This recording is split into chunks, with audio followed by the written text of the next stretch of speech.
Vezi că vine, vine, vine primăvara, se așterne în toată țara. Vine, vine și pe strada mea. Aha, aha, vine, vine primăvara, vreau să petrec toată seara. De belele vreau să uit așa. Aha, aha. Aștept soare, sătul de răcoare, nu mai am răbdare să cunosc prima floare. Plictisit de uscăciune pe bune, totul înflorește într-o altă lume. Speranțe, împliniri vin într-una. Să vină primăvara, să petrec cu săptămâna, să uit de amintiri și să-mi văd de drum. Tristețe te sună, mi-au rămas bun.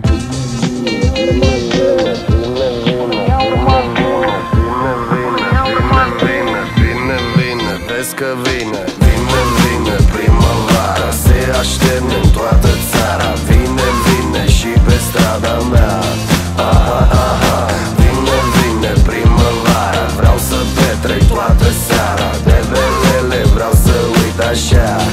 Aha, aha, vine primăvara, pot să îmi scot domnișoara, să îi mai văd verișoara, că e fierbinte ca vara. Iarba-i verde pe afară, capacele de ber să sară. Dacă am o viață amară, vreau să o fac să dispară.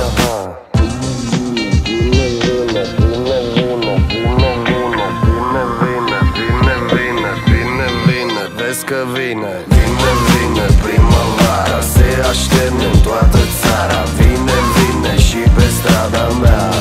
Aha, aha, vine, vine primăvara, vreau să petrec toată seara. De belele vreau să uit așa.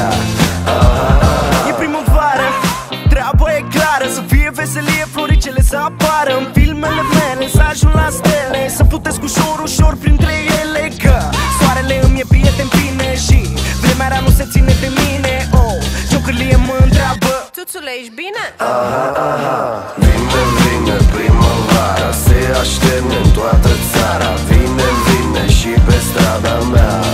Aha, aha, vine, vine primăvara, vreau să petrec toată seara. De belele vreau să uit așa.